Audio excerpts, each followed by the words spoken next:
Good afternoon, ladies and gentlemen. Welcome back to another episode here on African Confessions. There is a message that I want to share with you guys, and this message, it comes from a translation of a message that I received. The translation of that message, it reads like this. Hello, Brother Nashi, how are you? Can you please post my own story as hidden identity? Oh, my brother, I used to work there in South Africa. This was somewhere around 2010.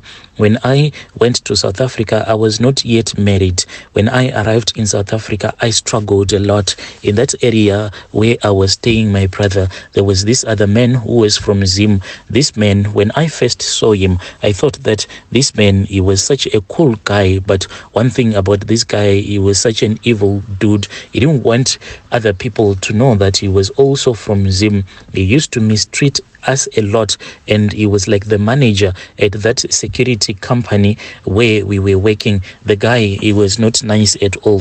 He was not nice at all. The way that he used to treat us, you will never think that he was from Zim. So this guy, when I met him, he saved me, because at that time I was actually looking for a job. I didn't have any way to stay. I used to stay at this other place that was very close to this other graveyard. Whilst I was staying there, my brother, one day I only had 10 rand that was left in my pocket. So what I did is that I told myself that let me go to town so that I can buy a loaf of bread. At that time, a loaf of bread, it was still only 4.50 rand. Then I bought some Archer as well as this other small packet that had some powder. It was called Drink or Pop. It used to cost 1 rand. So if you mix it, then you will have 2 liters of juice. That is what I bought. I then started walking, trying to find a place where I could get some water. Whilst I was walking around, that is when I met that man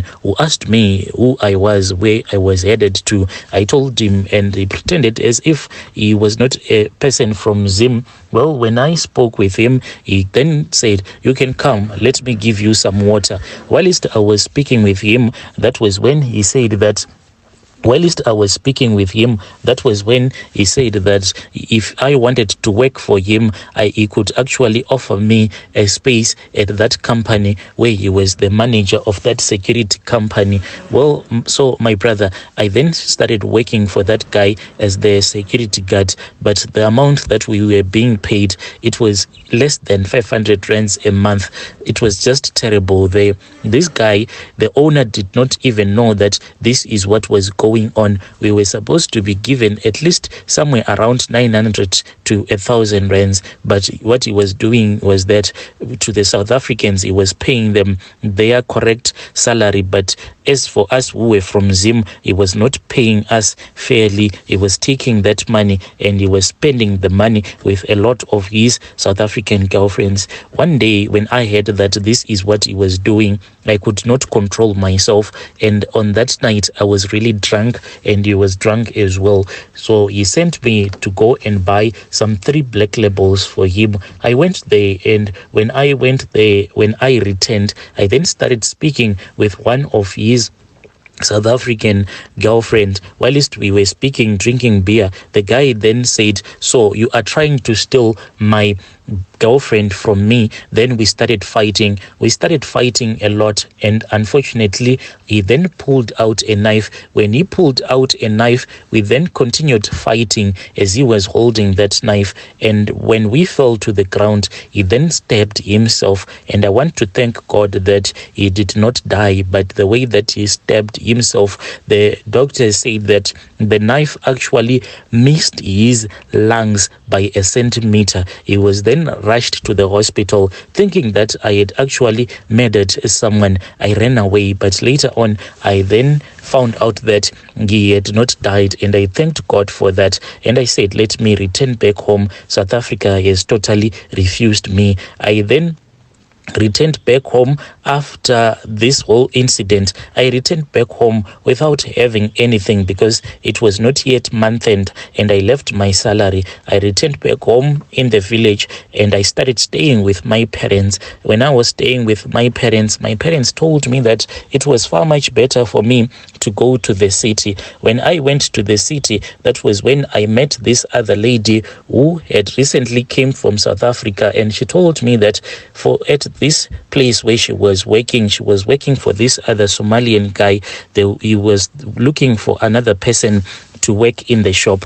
We then returned back to South Africa together. I started working for that Somalian guy, but what I didn't know was that my wife, she was actually busy sleeping with these Somalian guys, and this was too much for me. I stopped working and I said this was enough. Let me return back home, and I started just doing some farming in the villages. Whilst I was farming, I was cultivating cotton, and it is very hard to cultivate cotton, but this is what we do from this area where I come from in Gokwe. Whilst we were cultivating this cotton, I was then approached by my mother's uncle. He is also a big cotton farmer. He said, you can actually take some charms, and these lucky charms, they will give you a good harvest. He gave me an example of himself. He said that when he entered into this business of cultivating cotton, he had his farm next to this other farm.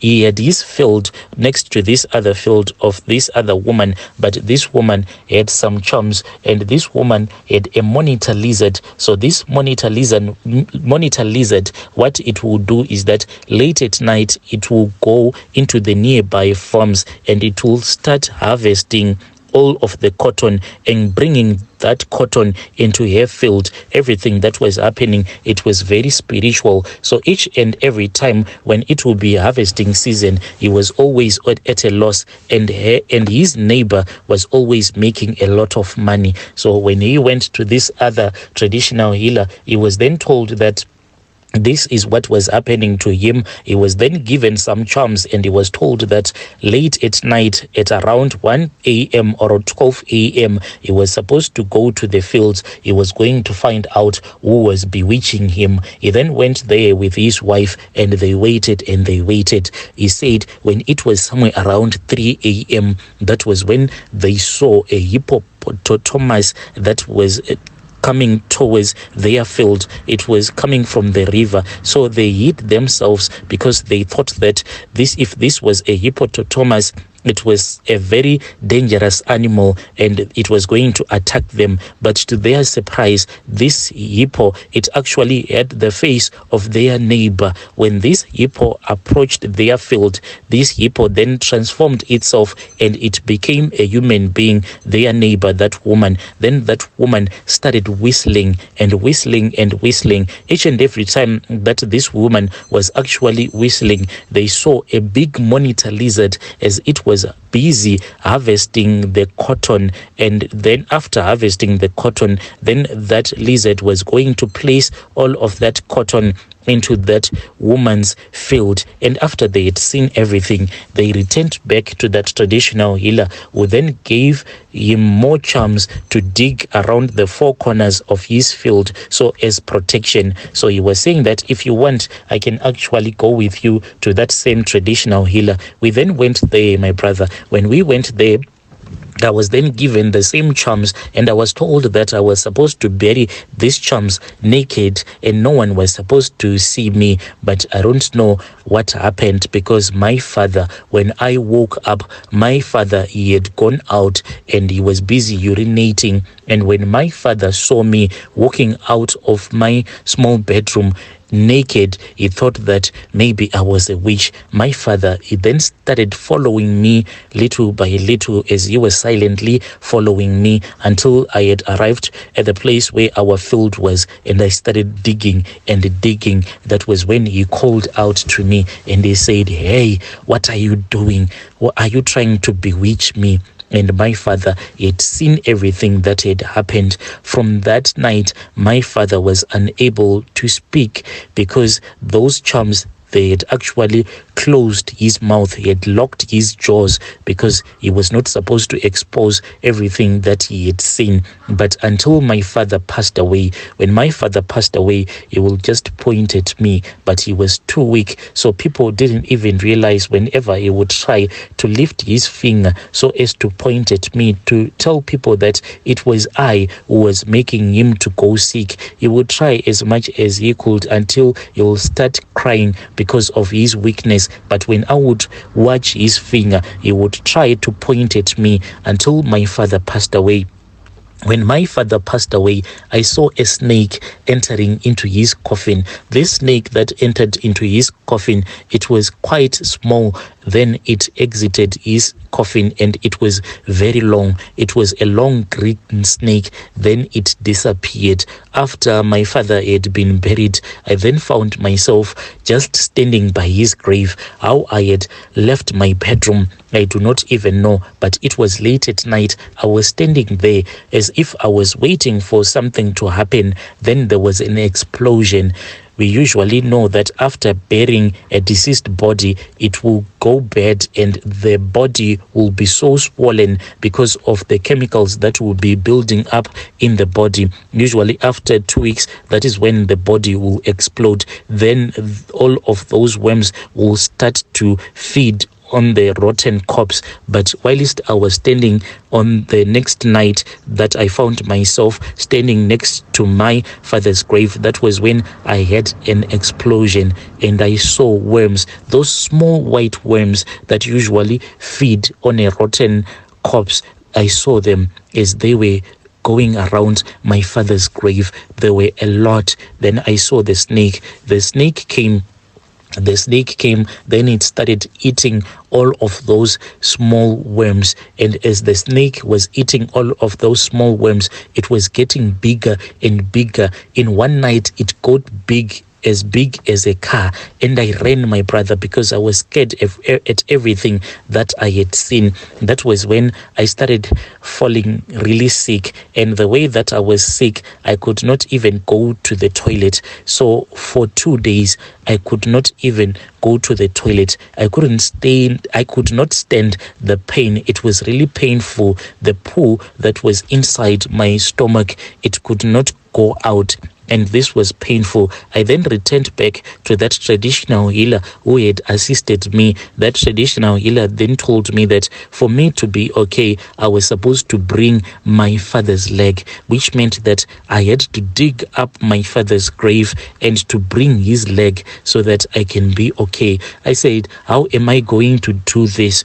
He then said that you have to find a way to dig up his grave, and later on you have to fill up the grave without anyone finding out that this is what you have done. So when I went to this traditional healer, this was like 4 days after my father's burial. And when I started digging up my father's grave, this was on the 7th day. You can just imagine the pain that was going through my mind at that time when I was busy slaving away. I started digging up my father's grave at somewhere around 8 p.m. I dug and I dug. Everything that I did, it was just in the dark because I could not even switch on a torch because people were going to see me. I silently dug up my father's grave until I finally hit something that was very hard, and I knew that I had reached the place where my father's coffin was. Well, in our culture, you know that we do not just cover the coffin. First, we place these metal sheets, then stones on top. I then started removing those stones, and I removed all of those metal sheets. After that, I opened my father's coffin. When I opened my father's coffin, that was when the most scariest thing happened to me, because my father's hand grabbed me as I was trying to hack off his leg, because I had this hacksaw. So I was hacking off the bone from his leg. It was smelly. That was when I felt his hand grabbing my leg. And I wanted to scream in fear, but I could not scream because I was not supposed to be seen doing this. He held my hand as I kept on cutting his leg with that hacksaw that I had. After I was finished, I then threw his leg out of the grave. Then I started climbing up as his hand kept on grabbing me. I then started kicking the hand, and then I felt a voice that was speaking to me. I did not hear his voice. I felt it in my body. What he wanted to say, I could not even hear it. After that, I threw everything back into the grave, the stones, the metal sheets, and I started burying everything. I took that leg and I returned back to the compound. When I returned back to the compound, the dogs that we had at that time, they were very vicious and they were too noisy. But when I returned back to the compound holding my father's leg, the dogs were quiet. None of them ever barked at me, and I went into my bedroom and I hid my father's leg. A few days later, I then went to that traditional healer when I saw that my mother had gone to the fields, and this was the opportunity. I then got out of the house. It was late in the afternoon, and I went to that traditional healer and I left the leg there. He gave me some herbs to drink. After I drank those herbs, I had a running stomach, and he said, I want you to do your poo in my consulting room. So I stripped myself. I just pulled down my trousers and I started to poo inside the bucket whilst people were looking at me. I nearly filled up the bucket with poo. After that, he then said, just stick your finger in there and just lick your finger a little bit so that your father's spirit cannot chase after you. That is what I did. I wanted to vomit because the poo was just filling up the bucket. I sticked my finger into that bucket and I licked my finger. And from there on, he said, you can go and throw the poo. I went to this other place where he directed me, where there are a lot of graves. And then I just dumped my poo there. When I returned back, he said, do not bath, but go back to your house, go back to your father's house and do not look back. This thing, it happened so many years ago. Regularly, what I do is that I cook some pap, but it is soft porridge that I cook. It is made out of sorghum. Then I go into the mountain where this snake is staying. This snake, it gives me good harvest each and every year. When we take our cotton to the market, I make a lot of money, but I have to keep on feeding this snake with this soft porridge that I make using sorghum. And when I go with this soft porridge, I have to make sure that I only use traditional plates, traditional pots. That is all that I use. And when I go to the mountain to feed this snake, I usually find it waiting for me. So far, it does not want any blood from me. After eating this soft porridge, it will start going down the mountain to this other small stream where it drinks the water. This snake, it is as big as a car. Hey, dear listeners, right there was a message that was sent to me by one of our dear brothers. Yo, Africa,